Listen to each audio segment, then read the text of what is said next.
హల్లెలూయా. 138వ దావీదు కీర్తన 6, 7, 8 చదువుతాను. యోగ్యమైన మంచి మనస్సుతో వినాలి, శ్రద్ధగా వినాలి. రైట్, అందరం కలిసి చదువుతాం. యెహోవా మహోన్నతుడైనను ఆయన దీనులను లక్ష్యపెట్టును. ఆయన దూరము నుండి గర్విష్ఠులను బాగుగా ఎరుగును.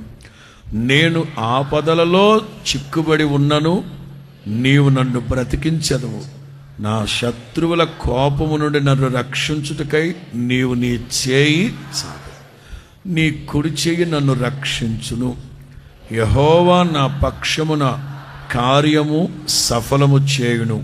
యెహోవా నీ కృప నిరంతరముండును, నీ చేతి కార్యములను. ఇప్పుడు నేను చదువుతాను, మీరు రాసుకోండి. కొత్త మాటలు ఏమైనా మీకు అనిపిస్తుంది. యెహోవా మహోన్నతుడైనను ఆయన దీనులను మరువడు. ఆయన దీనులను మరువడు. నేను ఆపదలలో చిక్కుబడి ఉన్నను, నీవు నన్ను బ్రతికించెదవు. నా శత్రువుల కోపము నుండి నన్ను రక్షించుటకై నీవు నీ చేయి చాపెదవు, నీ కుడి చేయి నన్ను రక్షించును. యెహోవా నా కోసం, యెహోవా నా కోసం సమస్త కార్యములను సఫలం చేయును. చెప్పండి ఆ మాట. యెహోవా నా కోసం సమస్త కార్యములను. స్తోత్రం చెప్పచ్చుగా. ఎన్ని కార్యాలట? ఎన్ని కార్యాలట? ఎన్ని కార్యాలట? యెహోవా నా కోసం సమస్త కార్యములను జరిగించును, లేక సఫలము చేయును. మిమ్మల్ని అడుగుతున్నాను, స్పందించండి. యేసు ప్రభు ఏదో ఒకటి చేసే దేవుడా? నీవు కోరుకున్నట్లే నీకు అవునుగాక. ఏదో ఒకటి చేసే దేవుడా? మీరు కోరుకున్నట్లే చేసే దేవుడా? ఎవర్రా అది ఏదో ఒకటి అంటున్నాడు? ఏదో ఒకటి కాదు, మీరు కోరుకున్నట్లే. అందుకే దావీదు అంటారు, యెహోవా నా కోసం సమస్త కార్యములను. పేదోడు, ఏ రోజు ప్రార్థనకు వచ్చినోడు కాదు, ఆ వేళే వచ్చాడు ప్రార్థనకి. ఎప్పుడైతే సన్నిధిలోకి వచ్చాడో తిరిగిపోతోడే, తాగుబోతోడే, చిత్తకార్తి కుక్కలాటోడే. మరి ఏమో నా ప్రభు ఆకర్షించకపోతే ఎవరు రారు కదా సన్నిధికి. ఆ వేళ వచ్చేసాడు. తటస్థంగా అనుకున్నాడు, కానీ దైవ సంకల్పము చొప్పున వచ్చేసాడు అక్కడికి. ఎప్పుడైతే దేవుని మందిరంలోకి వచ్చారో నా దేవుని సన్నిధి వాడిని ఆవరించేసింది. నా మందిరంలోని తేజస్సు వాడిని ఆవరించేసింది. వెంటనే తను ఒక గ్రహింపుతో ప్రార్థన చేసుకున్నాడు. వినయ మనస్కుడై పాపినైన నన్ను కరుణించు నాయన.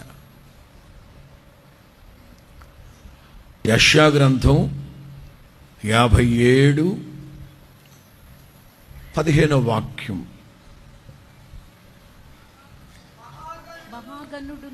యెషయా గ్రంథం 57:15. మహాగణుడును మహోన్నతుడును, మహాఘనుడును మహోన్నతుడును, పరిశుద్ధుడును నిత్య నివాసియునైన వాడు ఇలాగు సెలవిచ్చుచున్నాడు, నేను మహోన్నతమైన స్థలములలో నివసించువాడను అయినను. ఇది దేవుని మాట. దావీదేమో యెహోవా మహోన్నతుడు అయినను. ఇక్కడ దేవుడు అంటారు, నేను మహాఘనుడను, మహోన్నతుడను, ఎవరూ సమీపించరాని తేజస్సులో నివసించు దేవుడును అయినను. అయినను వినయము గల వారి ప్రాణమును ఉజ్జీవింప చేయుటకును, నలిగిన వారి ప్రాణమును ఉజ్జీవింప చేయుటకును, వినయము గల వారి యొద్దను దీన మనస్సు గల వారి యొద్దను నేను నివసిస్తున్నాను, సహజీవనం చేస్తాను. స్తోత్రం చెప్పండి గట్టిగా. ఎవరైతే విరిగి నలిగిన మనస్సు, వినయ మనస్కులై ఉంటారో, దీన మనస్కులై ఉంటారో దీన మనస్సు గలవారితో ఆయన సహజీవనం చేస్తారట. గర్విష్ఠులకు మాత్రం దూరంగా ఉంటాడు. వాళ్ళ చర్యలన్నింటినీ బాగుగా గమనిస్తూ ఉంటాడు. పరిశుద్ధ గ్రంథం అంతా మనకు నేర్పించే అత్యద్భుతమైన పాఠాలు కొన్ని ఉంటాయి. పరిశుద్ధ గ్రంథాన్ని అంతటినీ వడబోసి బయటికి తీస్తే ప్రేమ, కృప, దీనత్వము ఇలాంటివే కనబడతాయి. కానీ ఏ ఇబ్బంది లేదు. గర్విష్ఠులై ఉండండి, తల పైకెత్తుకుని నడవండి, కళ్ళు నెత్తి మీద పెట్టుకుని నడవండి, యెహోవా మిమ్మల్ని నిండుగా ఆశీర్వదించును గాక. నోర్మోయ్, అలా ఎక్కడా లేదంటున్నా, అలా ఎక్కడా లేదు. ఆశీర్వాదం అనే మాట వస్తే చాలా ముందు వెనక ఏమున్నా సరే ఆమేన్ అంటారు. కాస్త ఆలోచించండి. స్తోత్రం చెప్పు గట్టిగా, హల్లెలూయా. మీకా గ్రంథం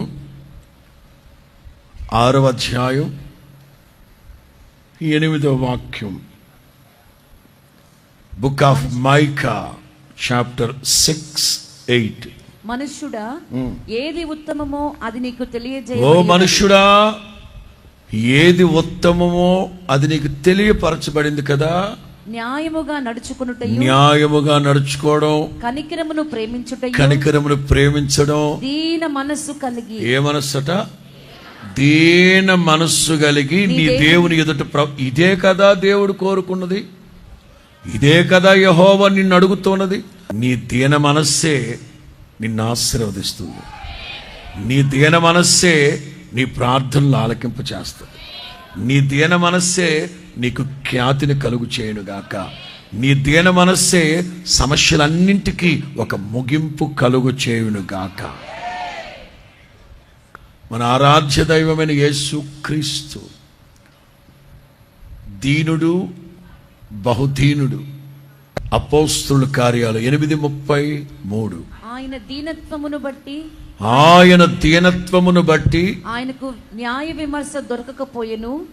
న్యాయ విమర్శలో ఆయనకి న్యాయం దొరకలేదు. ఎందుకంటే దీనత్వాన్ని బట్టి చాలా సందర్భాల్లో మనం కూడా వెసికి వేసారి ఎంత తగ్గించుకుంటున్నా, ఎంత దీనత్వాన్ని సంతరించుకుంటున్నా, ఈ ఎదటి వ్యక్తి ఏమాత్రం మన మీద కనికరము, జాలి ఉండకపోగా, అయ్యగారు మీరేమో దీనులై ఉండాలని చెప్తారు. వాళ్ళకేమో లోకు అయిపోతున్నాం, చులకనైపోతున్నాం. వాస్తవమే. శుక్రవారం ఉదయం పిలాతు యొక్క న్యాయస్థానంలో నా ప్రభు దీనత్వాన్ని బట్టి న్యాయం దొరకలేదు ఆయనకి. శత్రువులు కేకలు గెలిచాయి. శుక్రవారం మధ్యాహ్నం చనిపోయారు 3 గంటలప్పుడు. అంతరించిపోయింది వీడి పీడ, ఈ వంచకుని పీడ అంతరించిపోయిందని సంబరాలు చేసుకున్నారు. వాళ్ళ సంబరం అదిగో ఇంటి పైకప్పు దాటేలోగా గుండెలు బద్దలైపోయే వార్త ఒకటి వినబడింది ఆడికి. మరణపు ముళ్ళుని విరిచి సమాధిని గెలిచి పునరుద్ధానపు శక్తితో ఆయన లేచాడు. హల్లెలూయా, హల్లెలూయా. 2 రోజుల క్రితం అయ్యో న్యాయం దొరకలేదు, అయ్యో సాత్వికుడు, దీనుడు, అంతటి మహామనీషికే న్యాయం దొరకలేదు, మనమెంత, మన బతుకెంత అని గుండెలు బాదుకొని ఏడ్చుకున్నారు జనం. సరిగ్గా 2 రోజులు దాటేసరికి న్యాయం గెలిచింది. నీతిమంతుల కోసం ఆనందం ఎత్తబడి ఉంటుందట. అనుకొనని గడియల్లో భూమిని బద్దలు చేసుకొని ఆనందం పెళ్ళుబికి పైకి వస్తుంది. స్తోత్రం చెప్పండి గట్టిగా, హల్లెలూయా.